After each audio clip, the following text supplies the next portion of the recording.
Mais avant de développer ces titres, ce dimanche, nous célébrons les mamans. Et qui dit fête des mères dit bien souvent bouquet. Mais acheter des fleurs coupées peut parfois être un cadeau empoisonné. L'une des raisons, les pesticides présents sur ces fleurs, bien souvent importés. Alors la prise de conscience écologique et les dangers sanitaires poussent-ils les acheteurs à offrir une alternative à leur maman? Élément de réponse avec Quentin Dehé et Anne-Fleur Souchon. Des fleurs coupées en pagaille. En ce dimanche de fête des mères, tout le monde s'arrache ces bouquets colorés. Madame, s'il vous plaît. Allez-y. On fait un seul bouquet? Allez. Sans trop de considérations sanitaires ou environnementales.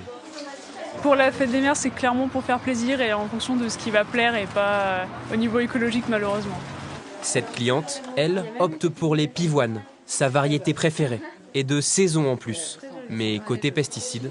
C'est vrai que je me renseigne peut-être pas suffisamment. Si c'était mentionné, oui, effectivement, j'en tiendrai compte. Ouais. Côté fleuriste, on prend la question des pesticides au sérieux.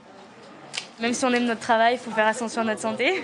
Mais on a fait des tests et tout va bien. Il n'y a personne qui nous en parle. On a eu un monsieur ce matin qui nous en a parlé, mais sans plus. Les gens sont vraiment là parce que ils aiment les fleurs.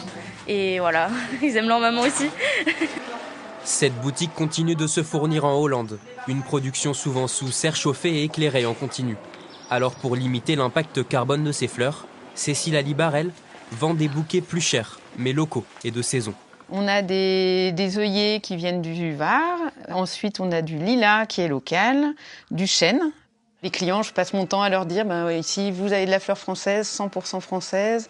Je leur explique que des fleurs peuvent parfois venir de l'autre bout du monde. Elles peuvent être traitées. Donc ici, on a la chance d'avoir des productrices assez proches.